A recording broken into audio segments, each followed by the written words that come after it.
Reading by Bologna Times. The Passenger by Kenneth Harmon. The classic route to a man's heart is through his stomach, and she was just his dish. The transport swung past Centaurus on the last leg of her long journey to Sol. There was no flash, no roar as she swept across the darkness of space. As silent as a ghost, as quiet as a puff of moonlight, she moved, riding the gravitational fields that spread like tangled, invisible spider webs between the stars.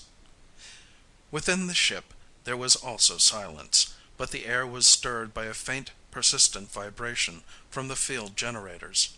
The noiseless pulse stole into every corner of the ship, through long, empty passageways lined with closed stateroom doors, up spiraling stairways to the bridge and navigational decks, and down into vast and echoing holds, filled with strange cargo from distant worlds.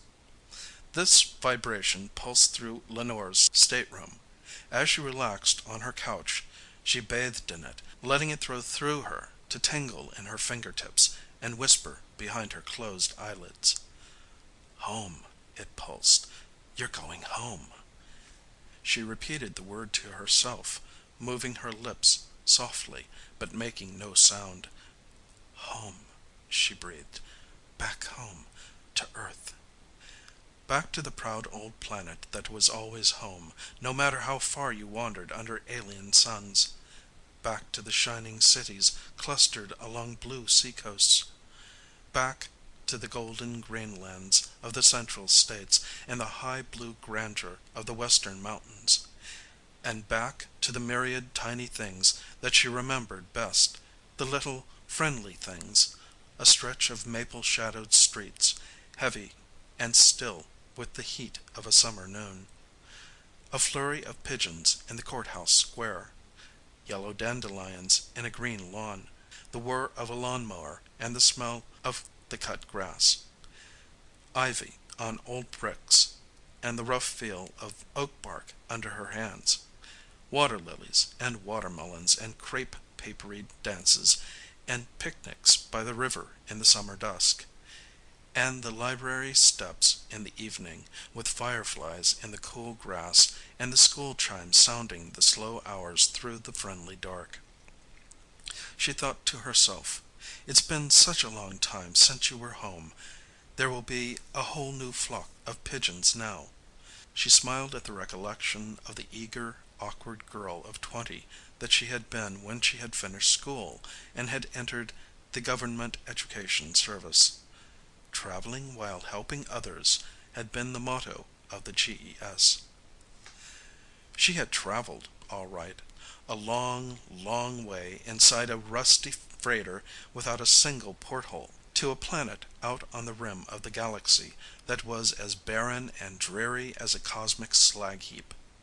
5 years on the rock pile, 5 years of knocking yourself out trying to explain history and Shakespeare and geometry to a bunch of grubby little miners' kids in a tin schoolhouse at the edge of a cluster of tin shacks that was supposed to be a town. 5 years of trudging around with your nails worn and dirty and your hair chopped short, of wearing the latest thing in overalls. 5 years of not talking with the young miners because they got in trouble with the foreman, and not talking with the crewmen from the ore freighters because they got in trouble with the first mate, and not talking with yourself because you got in trouble with the psychologist. They took care of you in the education service. They guarded your diet and your virtue, your body and your mind. Everything but your happiness. There was lots to do, of course. You could prepare lessons and read papers and cheap novels in the miners' library, or nail some more tin on your quarters to keep out the wind, and the dust, and the little animals. You could go walking to the edge of town and look at all the pretty gray stones and the trees, like squashed down barrel cactus, watch the larger sun sink behind the horizon with its little companion star circling around it, diving out of sight to the right and popping up again on the left. And Saturday night Yippee! 3-year-old movies in the tin hangar. And, after 5 years, they come and say, "Here's Miss So and so, your relief, and here's your 5,000 credits, and wouldn't you like to sign up for another term?" Ha! So they give you your ticket back to Earth. You're on the transport at last, and who can blame you if you act just a little crazy, and eat like a pig, and take baths 3 times a day, and lie around your stateroom, and just dream about getting home and waking up in your own room in the morning, and getting a good cup of real coffee at the corner fountain, and kissing some handsome young fellow on the library steps when the moon is full behind the bell tower? And will the young fellow like you? She asked herself, knowing the answer even as she asked the question. She whirled about in the middle of the stateroom, her robe swirling around her, and ended with a deep curtsy to the full-length mirror. "Allow me to introduce myself," she murmured. "Lenore Smithson, formerly of the Government Education Service, just back from business out on the rim. What? Why, of course you may have this dance. Your name? Mr. Fairheart, of the billionaire Fairhearts?" She waltzed with herself a moment. Halting before the mirror again, she surveyed herself critically. "Well," she said aloud, "the 5 years didn't completely ruin you, after all. Your nose still turns up, and your cheeks still dimple when you smile. You have a nice tan, and your hair's grown long again. Concentrated food hasn't hurt your figure, either." She turned this way and that before the mirror to observe herself. Then, suddenly, she gave a little gasp of surprise and fright, for a cascade of laughter had flooded soundlessly inside her head. She stood frozen before the mirror while the laughter continued. Then she slowly swung around. It ceased abruptly. She looked around the compartment, staring accusingly at each article of furniture in turn, then quickly spun around to look behind her, meeting her own startled gaze in the mirror. Opening the door slowly, she ventured to thrust her head out into the corridor. It was deserted, the long rows of doors all closed during the afternoon rest period. As she stood there, a steward came along the corridor with a tray of glasses, nodded to her, and passed on out of sight. She turned back into the room and stood there, leaning against the door, listening. Suddenly the laughter came back again, bursting out as though it had been suppressed, and could be held back no longer. Clear, merry, ringing, and completely soundless, it poured through her mind. "What is it?" she cried aloud. "What's happening?" "My dear young lady," said a man's voice within her head, "allow me to introduce myself. My name is Fairheart, of the billionaire Fairhearts. May I have the next dance?" "This is it," she thought. 5 years on the rock pile would do it to anyone. "You've gone mad." She laughed shakily. "I can't dance with you if I can't see you." "I really should explain," the voice replied, "and apologize for my silly joke. It was frightfully rude to laugh at you, but when I saw you waltzing and preening yourself, I just couldn't help it. I'm a telepath, you see, from Dekker's star, out on the rim." That would explain, she thought, his slightly stilted phraseology. English was apparently not his native tongue, or rather his native thought. There was a mild mutation among the settlers there, and the third generation all have this ability. I shouldn't use it, I know, but I've been so lonely, confined here to my room, that I cast around to see if there were anyone that I could talk to. Then I came upon you, considering your own virtues, and you were so cute and funny that I couldn't resist. Then I laughed, and you caught me." "I've heard of telepaths," she said doubtfully, "though I've never heard of Dekker's star. However, I don't think you have any right to go thinking around the ship spying on people." "Shh!" whispered the silent voice. "You needn't shout. I'll go away if you wish, and never spy on you again. But don't tell Captain Blake, or he'll have me sealed in a lead-lined cell or something. We're not supposed to telepath around others, but I've been sitting here with all sorts of interesting thoughts just tickling the edges of my mind for so long that I had to go exploring." "Why not go exploring on your own 2 feet like anyone else? Have you so much brains your head's too heavy to carry?" "Unfortunately," the voice mourned, "my trouble is in my foot and not in my head. On the second night out from Decker's Star, I lost my footing on the stairs from the dining hall and plunged like a comet to the bottom. I would probably have been killed but for the person of a stout steward who, at that moment, started to ascend the stairs.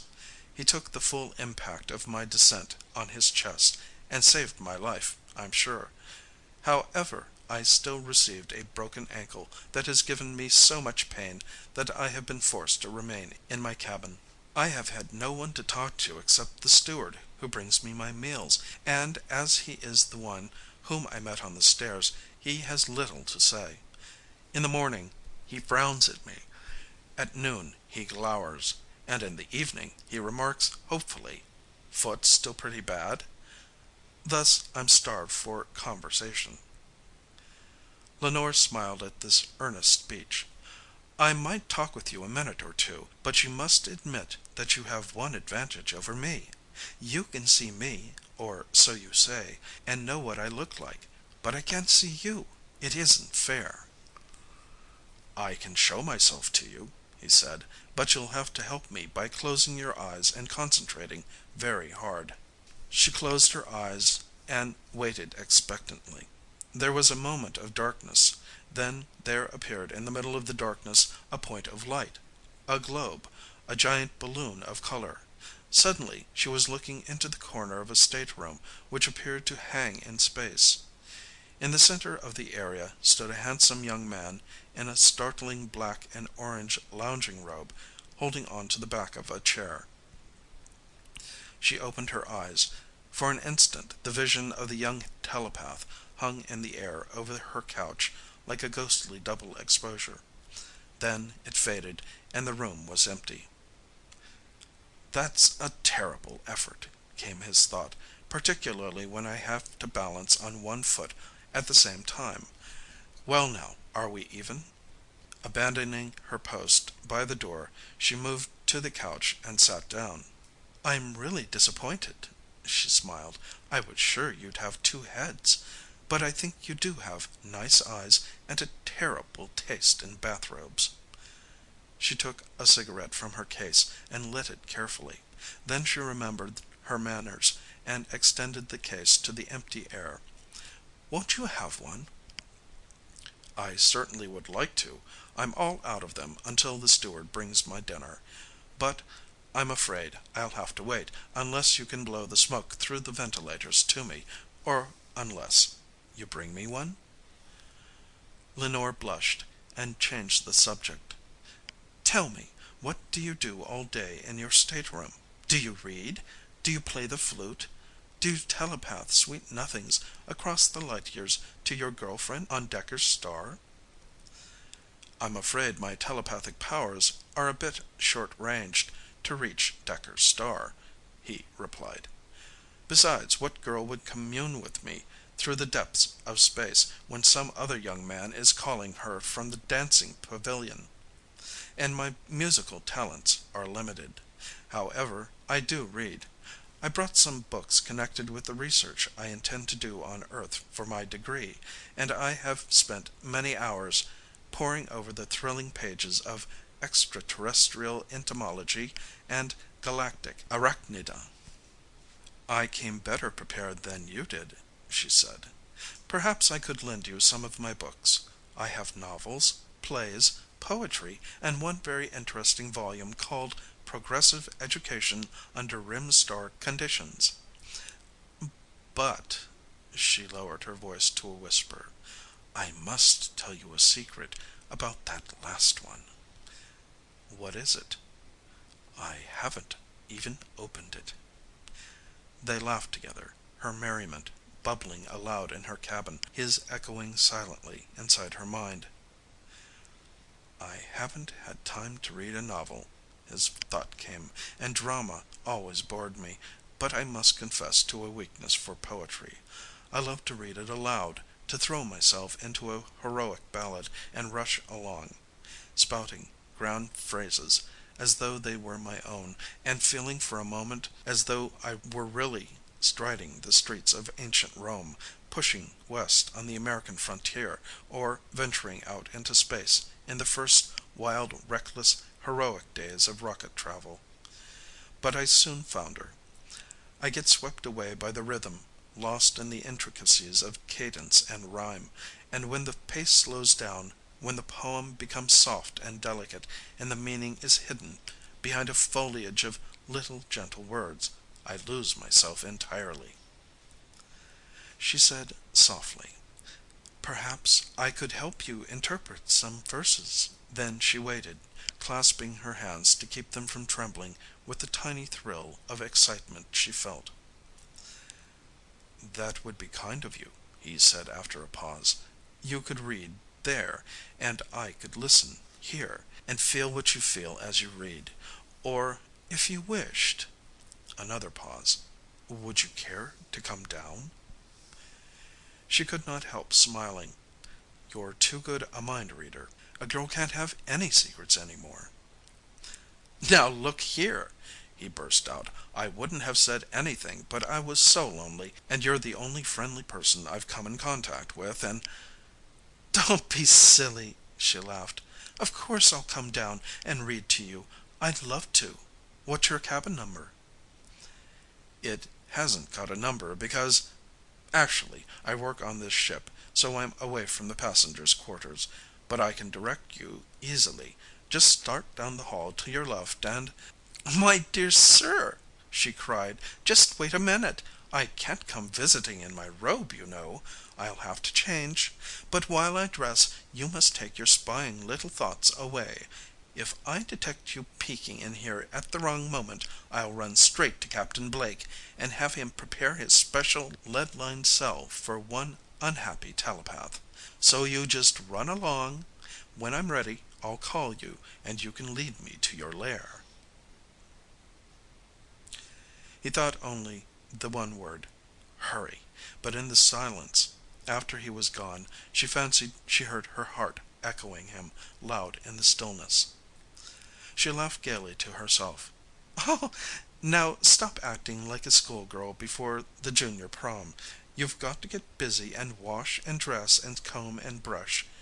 And then to her reflection in the mirror, "Aren't you a lucky girl? You're still millions and billions of miles from Earth, and it's starting already, and he's going to do research there for some time, and maybe at the university in your home town, if you tell him just how nice it is, and he doesn't know any other girls. You'd have an inside track. Now you'd better get going, or you'll never be ready."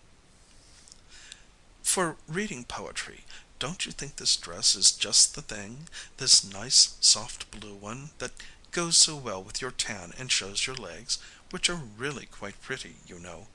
And your silver sandals, and those silver pins. Just a touch of perfume. That's right. And now a little lipstick. You do have a pretty smile. There, that's right. Now stop admiring yourself and let's go." She moved to the bookshelf, frowning now, considered, selected, and rejected. Finally she settled on three slim books, bound in russet leather, in glossy plastic, in faded cloth. She took a little purse from the table, put the cigarette case into it. Then, with a laugh, she took one cigarette and slipped it into a tiny pocket on her skirt. "I really mean to bring you one," she whispered to the empty air. "But wasn't I mean to tease?" In the corridor she walked quickly past the rows of closed doors to the tiny refreshment stand at the foot of the dining room stairs. The attendant rose from his stool as she approached and came to the counter. "I'd like 2 frosted starlights, please," she said, "on a tray."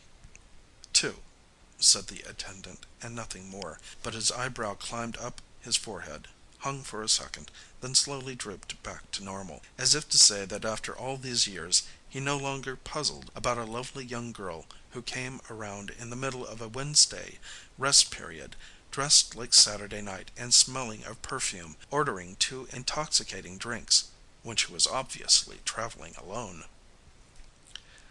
Lenore felt a thrill of secret pleasure go through her, a feeling of possessing a delicious secret, a delightful sensation of reckless gaiety, of life stirring throughout the sleepy ship, of a web of secrets and counter secrets hidden from everyone but this unconcerned observer.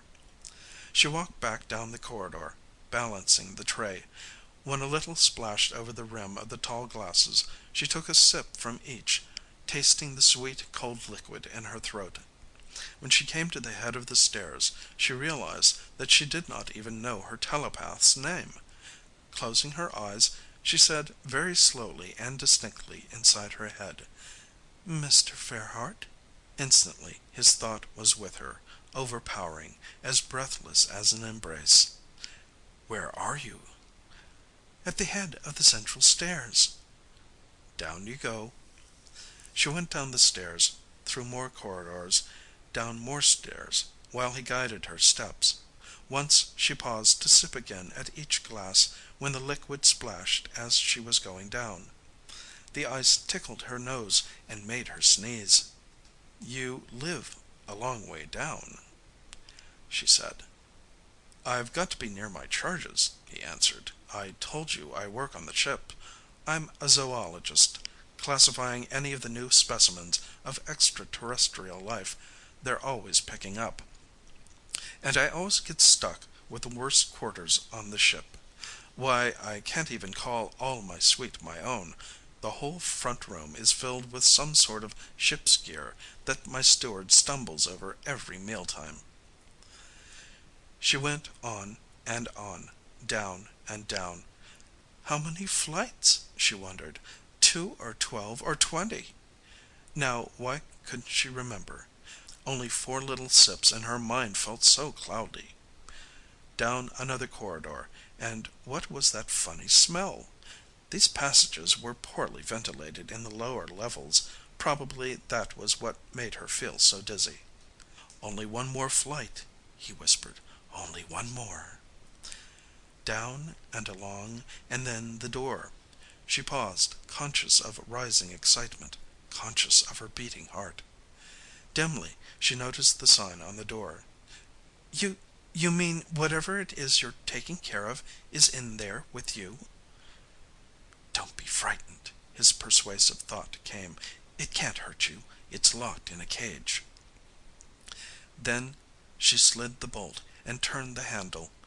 Her head hurt for an instant, and she was inside, a blue and silver shadow in the dim anteroom, with the tray in her hand and the books under her arm and her pulse hammering.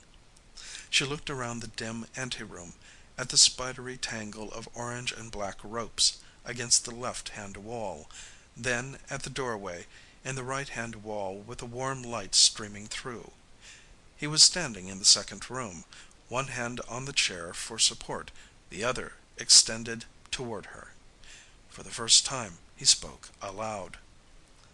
"Hello, Butterfly," he said. "Hello," she said. She smiled and walked forward into the light. She reached out for his hand. Then she stopped short, her hand pressed against an impenetrable wall. She could see him standing there, smiling, reaching for her hand, but there was an invisible barrier between them. Then, slowly, his room began to fade, the light dimmed, his figure grew watery, transparent, vanished. She was standing, staring at the riveted steel bulkhead of a compartment which was lit only by the dim light filtering through the thick glass over the transom. She stood there, frozen, and the ice in the glasses tinkled nervously. Then the tray slipped from her fingers and clattered to the floor. Icy liquid splashed the silver sandals. In the silent gloom she stood immobile, her eyes wide in her white face, her fist pressed to her mouth, stifling a scream.